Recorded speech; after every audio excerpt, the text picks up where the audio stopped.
The video is just you or whoever's in the video, but you don't especially want to be in the video.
We've had responders, first responders come down and we're it's like, oh my God. Yes, yes, Yeah. yeah. So they're using the GPS, they're not even looking at the. But actually you pull in the Google map and pull. Yeah, if an emergency Just go response. to Google and then just come to there. You can go, there's a process to Google Maps stuff, thing to see. Right. What is done. All right, done with citizens issues, let's do roads, and then you'll be up. Roads, any update? No, just what I told you last week about the safety hazards down the island on the trees. I had that whole list and I told you guys last week and it's gone. Well, if something comes up, you can share. No, there's not much going on, other than the roads Yep. getting flatter and And eventually they'll dry out, even maybe. So, that's all I got. Yeah, the person I talked to yesterday, I think, said something about the roads were finally Getting there. calming down a little bit. Yeah, yeah. It is spring. Did you have a comment on the roads? You said trees, there was somebody did want to flag a few trees on Northland Road, I was wondering if you did that or, No, okay. All right, committee reports. We have on our schedule right now, Cemetery Committee and the Shellfish Committee, and we have our chair of the Shellfish, so Lincoln. The Shellfish Committee mostly focused this year on, the trapping of green crabs. Our primary focus was on McCarty Cove because we have 4 generations of, clam seed in there. So over the past 4 years in McCarty Cove, we've seen a significant decrease in the amount of green crabs that we're trapping. Right. So we're hoping that continues. We'll be trapping again in the spring, starting in May probably. As far as the seeding, we haven't done a survey in McCarty Cove. We're gonna do that in a week, maybe 2 weeks from now. Supposedly it's supposed to open up in April, but we're gonna try to keep it closed as we believe the seed is still too small to Mhm. harvest. So I'm gonna talk to the KDB area biologist and see if we can keep it closed a bit longer, maybe a couple of years. Right. Oh, no. And Jesse and I have, in the committee, have discussed about growing our own quahog seed, and I'm gonna let Jesse fill the board in on our plan to continue with that. Yeah, so what I did was, I applied with DMR to, add quahog, to my lease. Mhm. So what that'll entail is lantern nets that hang vertically, and then the seed are put into what are called spat bags, which is like your household screen for bag situation. And we're gonna try to grow them out from 2 millimeter to 14 millimeter, and we believe that once they get past the 14 millimeter mark, they'll be beyond predation from green crab. After that, we will then do a transfer, which we can do through some paperwork with DMR to the town, which we will then seed chosen coves for stock enhancement, for natural stock enhancement, and hopefully they'll begin to spawn themselves as well. They're seeing some really good results over at McCoy Bay in doing this. What I'm trying to do is more of a micro level. So hopefully we'll have some success here, and then from there we can build out. I'm approved for probably up to about 1 million plants. I've got 100,000 ordered. I'm probably gonna keep 25,000 to put in the bed in Swan Creek and just see how they grow there. And then 50 to 75,000 will go to the town for seeding.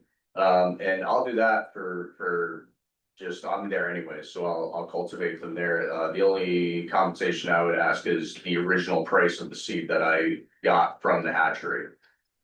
Which will be smaller seed than we usually buy and cheaper.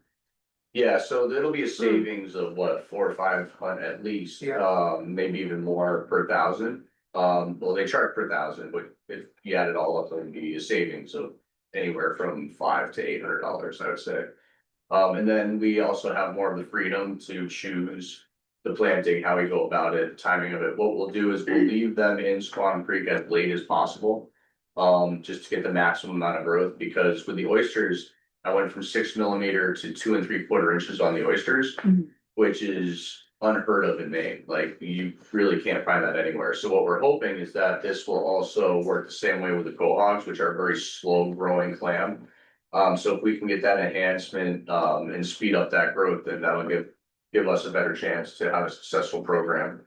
And then that can evolve as we go. If we find success in that, then maybe we can other things to help natural stock enhancement for clammers and to naturally grow. So see what happens. So that's why you got that new LPI that came out.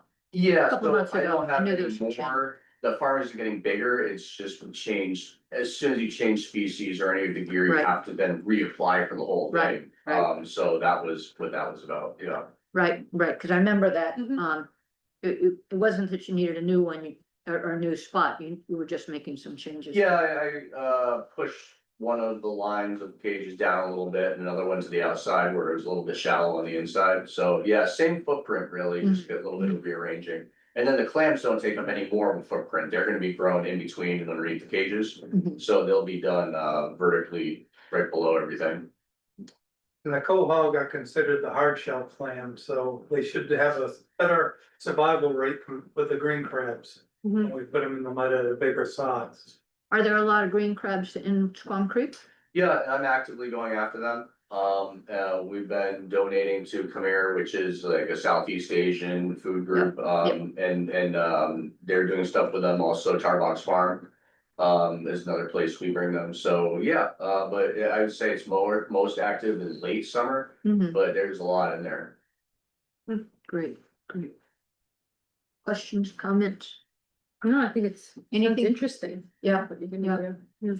Are you gonna keep seeding the other clams as well, or you hope to just kind of let it be? As long as these quahogs grow. In good size that we're anticipating, then we might be able to start a second. Nursery like on the backside of Heel Cove, Mhm. starting LPA there and have soft shell clams Okay, growing. It would save the town a lot of money if we grew them ourselves. very interesting. Yeah. All right, great. Nice, thank you. Yeah. Any other comments from the audience? I think we also use the cohogs into the board. We did, yep, Yeah. razor clams as well. Yeah, the only other species option would really be surf clam, which doesn't traditionally live inland. It actually, where they were gonna put the windmills is the main habitat for what we have locally for surf clam. They were actually gonna supply a grant to try to keep the stock once the windmills kind of took out that area. That's been paused since, but, there's a growing feeling that they would be, easy to grow, and especially cold water, which we have here. Mhm. So, but that's down the road. The hatcheries really don't have any stock for surf clam at this point, but I can keep an eye on it, and when they do, and when they think it's something that they'll come up, and we can look at those options later down the road too. Great, great. Any other? No, thank you very much. Thank you. Both of you. We don't have a representative from the cemetery committee. If Bailey comes in, we'll give her time for that. We'll go down to our select board business, and the first thing on that is our Lincoln County Hazard Mitigation Plan presentation. That's a mouthful there. And I'm not sure who's gonna start, but I'll start and then, I have Julie and Jason here with me, they can chime in where I'm not, Sure, you'll do great. okay. yeah, and introduce yourself and I'm gonna say, they can't quite see you, I'm yeah, sorry. yeah. Um, Thank you, guys. Thanks, guys. Good night. So I'm Ellen Beard, I'm the director of Lincoln County Emergency Management Agency, and we're here today to seek jurisdictional adoption from Westport Island for our county hazard mitigation plan 2026 update. So this is about a 300-page plan. So I hope you guys got to read it, but a lot of it is building how we came up with the natural hazards that we put into the plan. So for those of you guys who don't know, this is a natural hazards plan that Lincoln County and all of our Lincoln County local directors came up collectively with the 5 most hazardous natural hazards in the county. So that for us is flooding, especially coastal flooding, severe winter storm, severe summer storm, wildfire and drought. We kind of tied wildfire and drought together because they're kind of going hand in hand at this point. So we've, in the last year, have all worked together, each municipality from Lincoln County on coming up with your mitigation areas, which are what I like to call your reoccurring problem areas during these natural hazards, any of these 5 natural hazards, and coming up with essentially a wish list for the town on working on those projects and what they cost approximately. So I guess that's the bulk of the 300 pages. We reviewed it, it was last summer, recently, or was it? Yeah, I I forget. think we really started with our local directors in July, revisiting the list, because we've been doing this since 2016. So this is a reoccurring update, and some of the list still has items on it from 2016 and 2021, which are perfectly fine. Again, this is a big wish list of things we wanted to, but we may not have the funds to do.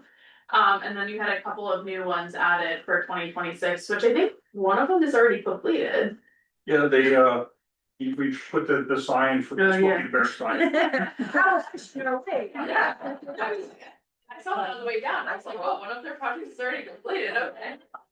If they were all that easy, right? I know, it's, Overachievers here on West Fortnite. So, we reviewed the list for the select board, Yes, we did, so it's. a couple times, yeah. yeah, and I think, you even came to one of our Yep. meetings, and, we really made this a county-wide effort more than just our local emergency managers, because who knows your town's better than all of you, Right. right? So essentially Lincoln County comes up with a plan and it gets approved by FEMA.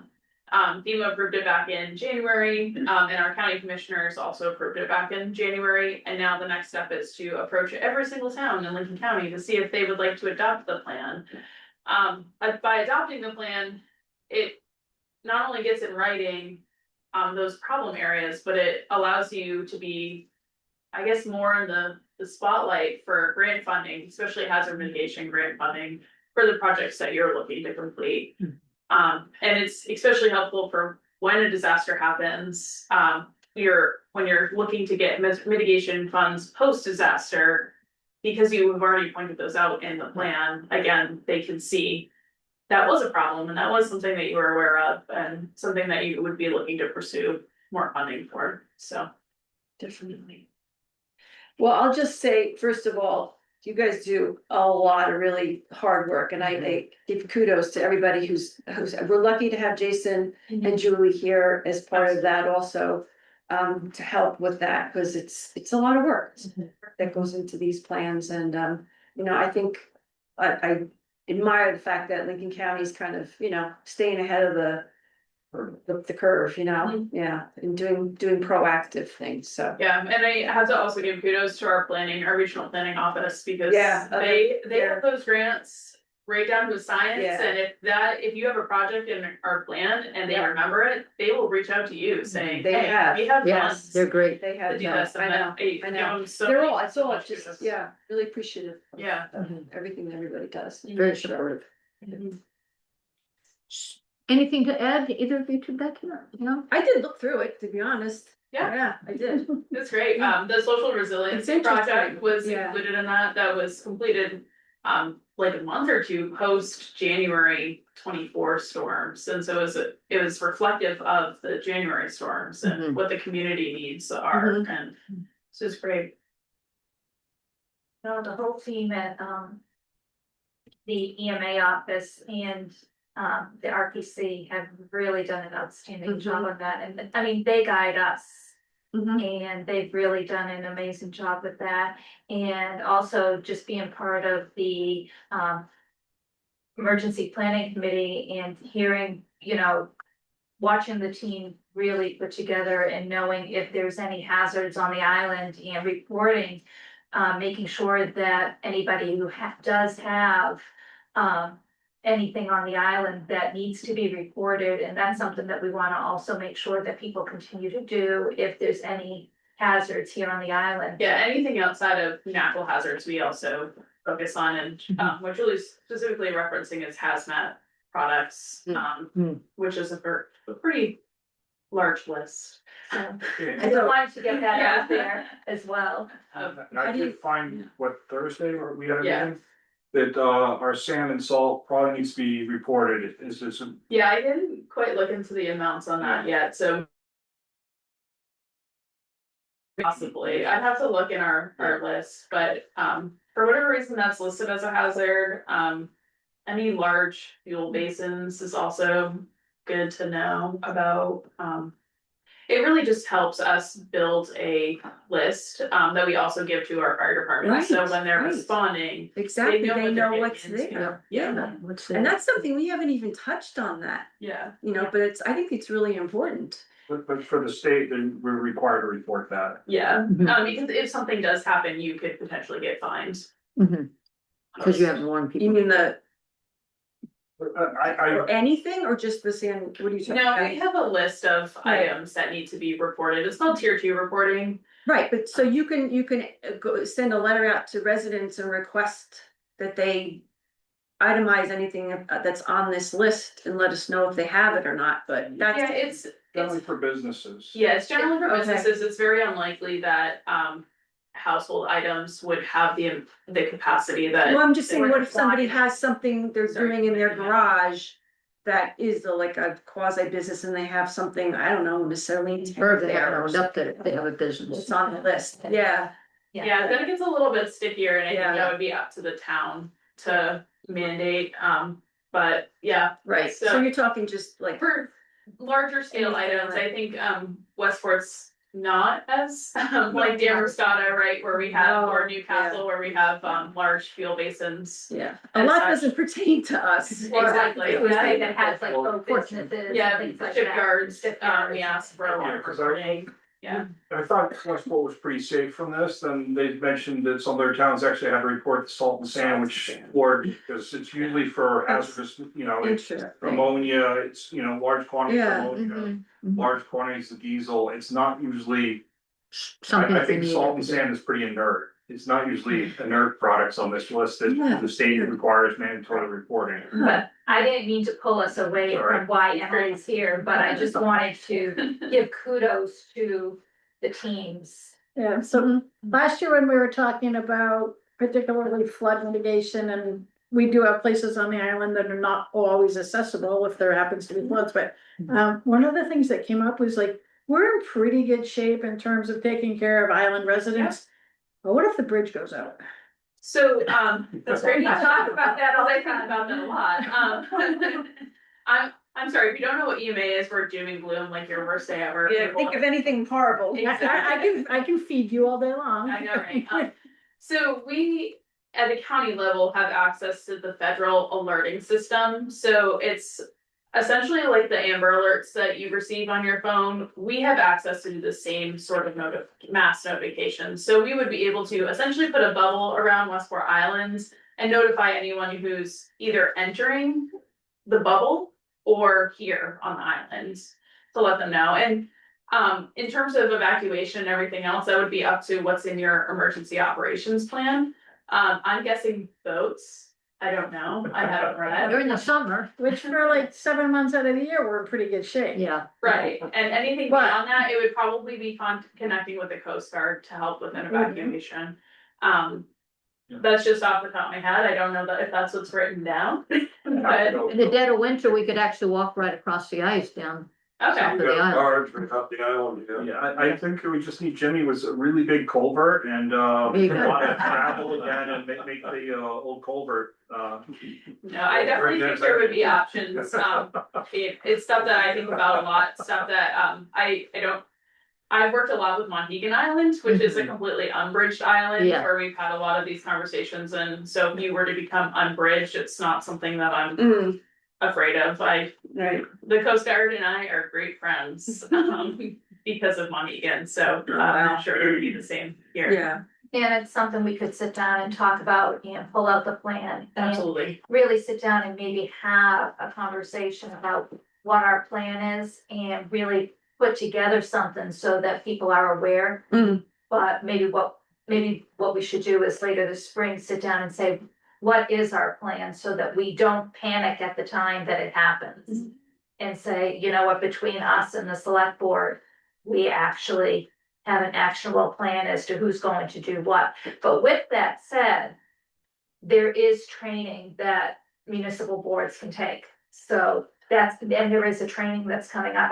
I don't know. I think, so we're gonna try to post, the 402 again, the ICS 402, and if you haven't taken that before, it's a very, it's. 5,000 foot it's- overview of incident it's- command structure. Yeah. Yeah, it barely scratches the surface on what we actually do. That was just mind boggling, and so if it's even deeper than that, it's Yeah. amazing. But it's a great, Some purpose coordination. level Mhm. for select boards to know and, municipal staff on where they fall and Mhm. what their roles are. Yeah, during, yeah. These emergencies, because everyone's like, it's not gonna be us, it's gonna be our emergency managers, but you all play a role, you're the Mhm. decision makers of the Right. town.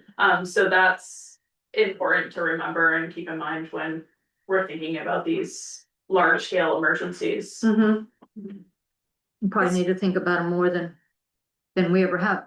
Yeah.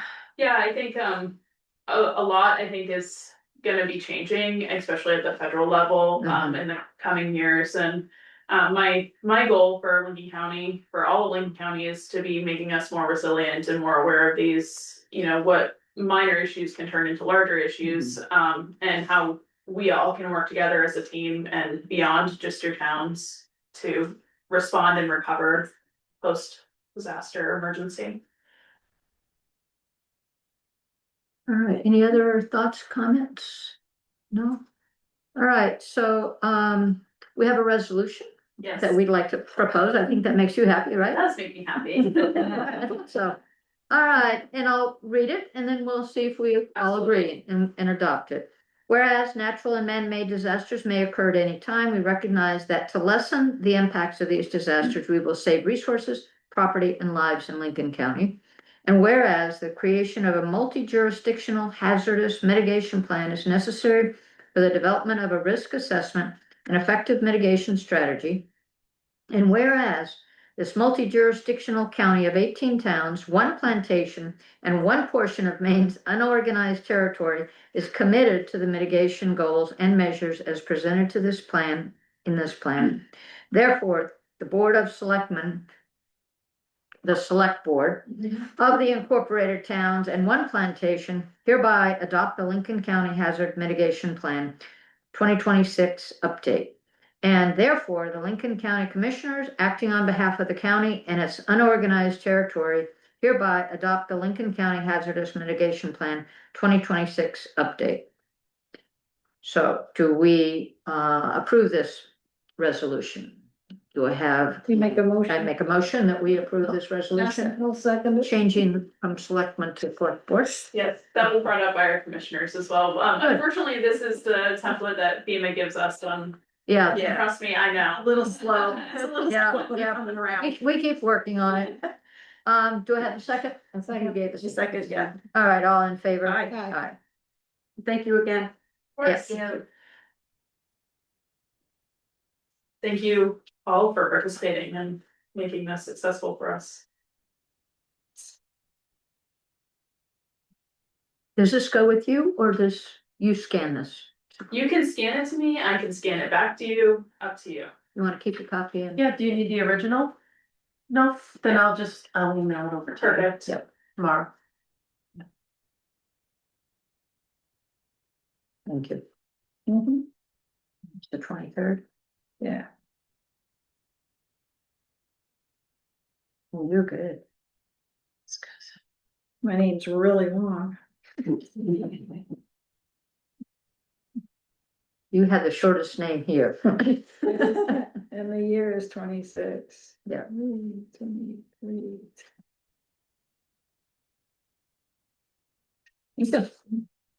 Nice. All right, on to our next item, which is we have a snow removal RFP. We had a draft that we shared a couple weeks ago. Jeff, I remember you being here, and we shared a little bit of that. So, we now have the formal, request for proposals that, we'd like to approve. So I'd like to make a motion that we, approve the request for proposals for the 2026 through 2029 snow removal kind. Do I have a second? Second. All in favor? Aye. And this proposals are due April 20th. So we are gonna give Dale, our present snowplow contractor, a chance to have a conversation to see if he's interested in potentially bidding first, not officially bidding, but we had put out that we would offer him first offer to refuse, and we also have the right to refuse. So we're gonna have a conversation with him. He was actually supposed to be here at 5 today to have that conversation. So hopefully we'll have that conversation in the next few days before we send this out to give him the opportunity. Once it stops snowing, you can actually look at things. I know, right? I know. It's like, you don't plan for the snow No plow. kidding. Gotta come here when it's snowing. Yeah. We planned it that way, Jason. All right, can we approve that? Yeah. Okay. It is. All right. No, we have to- We also have a assessor's agent RFP that also comes due this year. Somewhere in here, request for proposals for the assessor's agent. And this one, last year at our board, our town meeting, we had asked to potentially make this for 3 years. So. That's mostly for consistency. Right, right. So we have a request for proposals that we've been working on. And so I'd like to move that we accept this request for proposals for the assessor's agent so that we can get that posted, so that we can look at hiring a new assessor. Yes, sir. Could I ask a question before you do the approval? Sure. So what are some of the salient changes from last year? So it's a 3-year proposal. Are you going to ask them to give you 3 separate years of price, or is it going to be one price for the whole 3 years? Is there any change in responsibilities for the municipal agent from what they had in last year's I contract? think we did, can you see that a second? We did add a few things, knowing. They weren't major. No, it was pretty much the same that we had sent out the last time. I think it was more about correspondence. I think one of the things we put in here was You might actually respond. no, in terms of, don't submit any kind of forms or paperwork or anything unless you're, you've run it Talk to past us first, kind of thing. Because that can happen. Yeah. I think that was one of the bigger things. I don't think there was anything else different. And as it stands, I think most of them probably do like a yearly amount that's a per month, which is what we're doing now, Right. which is 2,000 a month. I think we added a frequency of how often we wanted to see them face to face. Yeah. We wanted an increased opportunity to talk to them. And my hot voice was just, it'd be nice if they actually responded within a period of time to say, yes, we got this, or something. Yeah. It's like things go into a black hole. Yeah, yeah. Well, I think, not saying anything good or bad about it, but the way things were here before, that was a way more accessible thing for people on the island, because you had George, who was pretty good at being, the chair of the Board of Assessors. And you also had, I guess at some point, Evan was around, more often. So I think that's a big difference, because this guy is out there and he's running a whole bunch of towns. So that, and we don't, that's why we hired them, because we can't do what George did, not in 3 years of sitting here. It takes years to know that, and it's a huge commitment, and the laws are so ridiculous. Anyway, so yeah, that was part of why we did it that way, so. But he is good at responding to you. Oh, he does, he Yeah, responds yeah, to he me all the responds time. Immediately. And I That's think, good. yeah, Yeah, no, that's good. It but just, I get it, because Yeah. it's frustrating, and sometimes we can't. So if somebody, asks, maybe the way to do it is to kind of, I know, if you're going straight to them, I guess it depends on what you're asking, it's basically, I think it was just good office procedure, which is when a communication comes into the office of the bureaucracy, you get a response back saying, yes, we've received it. It's like a ticket system, Yeah. Yeah, it's just, it basically, because Yeah. otherwise you Well, I- don't know. Yeah, And that to me is nuts. yeah, And that's no reason. I mean, the fact that he's away, that doesn't matter. He's got an email. yeah, I That's where know, we're sending it I to. know, He I could know. respond. I know. So to me, And- that's an okay, expectation well- about just good government. And I have spent many of a phone conversation and emails with him ragging on him and nagging on him because we know it's been a bit of an issue because he's growing on his end. When we hired him, he was, you know, this big and now he's this big. We didn't know that was gonna happen. But also taking into consideration, I'm gonna send it out to the list of, from the state, for the board assessors. We got crickets last time we did that. Mhm. So, you know, you have the guy, you know, is he perfect in terms of all of that and his growth effort? Not really, but what else are what else are we gonna get? Who else? We'll see. We're He gonna had, send it out. he had some new people also, and I know Ashley had to work to, and now she has somebody she goes directly to and can get answers immediately. But there was transition when he was building his business too, and I know there were issues. But he's very responsive to me, at least, anyway. I know with residents, it's been a He's bit not of an dumb. issue. Yeah, He's not done. Well- Should be responsible to you. right. Oh, at the very least, right? But I guess my point is, to me, as a citizen and having some experience in the role, it doesn't build confidence. And it certainly doesn't, is annoying when you submit paperwork and you don't know what's going on. And before, with Evan, or even when Evan was in more of a background role, we could at least respond. We get something coming in to the Board of Assessors and we would respond. It might take us a while to resolve it, but at least we respond. Right. I get it, and we have said that to him, and we've discussed it. And it's probably the biggest point of contention with everything is the communication with residents specifically. Is he the only one doing the assessing, or you said he expanded? Does he have other people? Because having taken the class, I didn't take the test, but I took the class.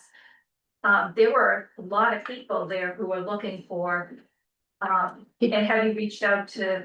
He does have a big team. He does. now. He does Yes. have a big Yeah. team. Yeah, so we have certain people are dedicated just to Westport Island and Mhm. Ashley, and that's her contact. So we're not pulling him in all the time. When there's a problem, then we usually, you know, hit him up. Yeah, I mean, just all management that sort of thing, but it's actually internally for his sake, it'd be good if his people, responded, so he had a record. I'm sure Of the he's activity. losing hair. for all Or of just it. something, Yeah. picking system, that probably would fix the show. So the old Air Force said, lack of communication causes wars. Yeah. Communication probably is the number one issue for any business, Well- any organization, Yeah. and Always, we- always is. you always work on it. You always work on it. I don't know, again, in terms of modifying your RFP, but that's just a concern, and I don't know if the RFP is something that could note that, an expectation about a certain cycle time to respond to. It's the RFP, not the contract, so we could always put that in a final contract, contract that yeah. gets signed. This is more of a general description of the duties. But you wanna, We- you don't wanna hit them with that contract stage, you really wanna hit them up early. No, I don't think it's something that's so, Minor. yeah, Not out to there, ask. come on. It's pretty basic, the fact that we even have to ask it. So if we do put it in the contract, it's like, if they balk at that, At least initial response to questions within 3 business days or something. Be probably reasonable. Give it a week. Yeah, either way. So, yeah, so we did it. I did. so I'd like to move that we accept the 2026-2029 Yeah. assessor's agent RFP. Do I have a second? Second. All in favor? Which is my. All right. Next on the list is, by the way, you don't have to stay. We're thrilled that you do, but I just wanted to wait for right now. Oh, that's always so. I wanna get up in the middle of your Oh. conversation. just be careful of the deer, but I know it's bad weather out there, so I don't want you to have to say. Yes. We're gonna see. Thank how you. it's going. Yeah. Thanks, guys. You're not sneaking, but you're okay. Yes. I like the back. All right, I'm gonna stretch it. wait for just a second for Jason to get out here. Yeah, it's gonna be the 7 years. Thanks, Jason. Have a great night. You too. All right, and, next on our agenda is, a small amendment to the town property rental policy. And, you know, over time, this keeps getting tweaked and new issues come up and it's like, let's tweak it again to make sure that we're legal and that we have a set policy. And one of the reasons we have policies is that everybody's treated exactly the same. You know what the policy is, this is what we're going with. And all of us know what it is, and you know what it is as well. So the change that, is very simple, and do you want to address it?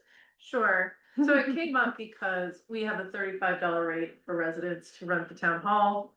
We wanna facilitate residents being able to use that nice space for their stuff. We have a $300 rate for for-profit businesses or nonprofits that aren't based on the island.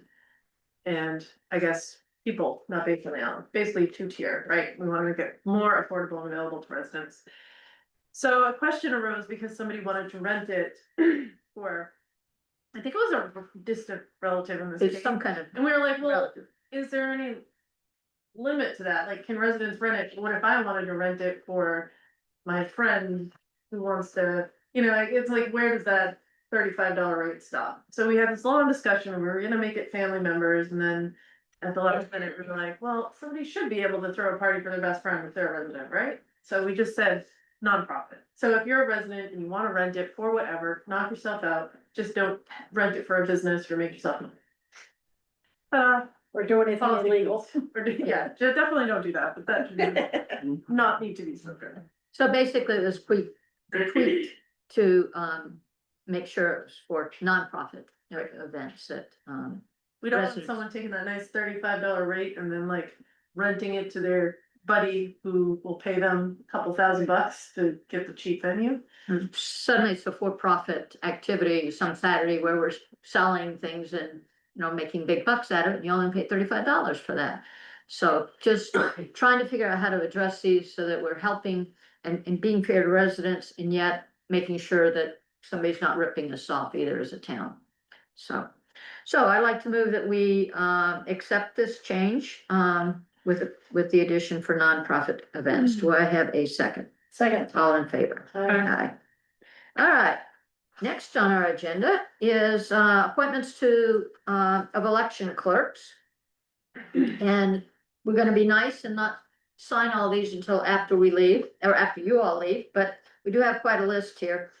So I'd like to make a motion that we accept, we appoint the following people as election clerks, and this is for starting for the June election, right? And It's a also- 2-year 2 appointment, years. so every 2 years we have to renew these. I think my deadline is the end of April. Yeah. All right, so here's the list. Ann Cole Fairfield, Ashley Murray, Cheryl Salatino, Deborah Lawrenson, Deborah Williams, Dee Dee Greenleaf Hodgkin, Gay Wagner, Jessica Bailey, Joan Bradford, Joanna Jacobs, Judy Pagan, Catherine Henderson, Margaret Skidmore, Ralph Cadman, and Susan Annaly. So do I have a second to this proposal for appointment? Second. All in favor? Aye. Aye. All right, I'm gonna need to sign those later. All right, next on our agenda is town meeting is coming up, and one of the things that we always have available is our town report. So we have a few estimates. April, do you want to share those? I see that they're down there, but Yeah, I got 3 estimates. I usually get 3.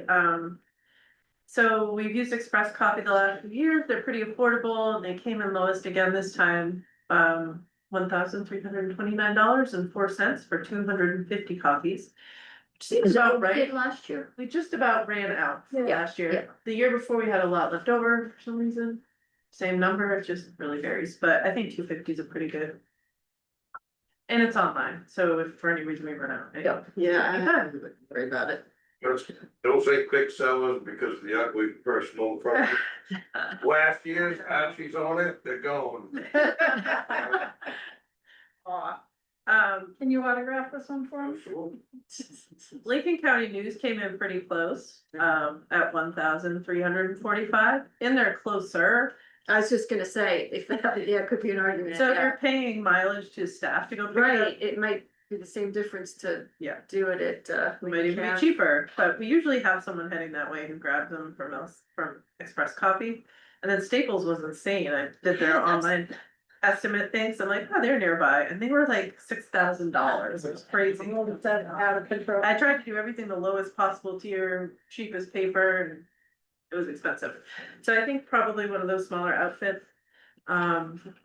We don't have to decide tonight, I just wanted to get those in front of you, but. I We think- did talk about it at 5 o'clock, and I think we may have a decision. We didn't make a decision This this is the week. saddle stitch. Yes, Which is perfectly adequate. yes. Yeah, we talked about liking the saddle stitch. It's the less expensive model Mhm. Yeah. than having it bound, but there really is no reason that I can see to pay more money to have it bound permanently, and like, it's not your high school yearbook. We had this conversation last year as well. Maybe we could get one bound to save, cause we're supposed to, have an official copy. So maybe we can just get. I don't one know, that's because bound. probably setting up the whole process just for one, they probably, you know what I mean? Maybe. I'll ask ask. them. I'll ask, because copy's been pretty good, but I don't know, LCN is local, so. Yeah, it was $100 difference between the saddle stitch versus a perfect bound at Lincoln County News, which isn't bad, but seemed like last year there was a It big was a much difference, and bigger that's why. spread, I yeah. thought, yeah, and so we went with a cheaper one. It was a huge difference.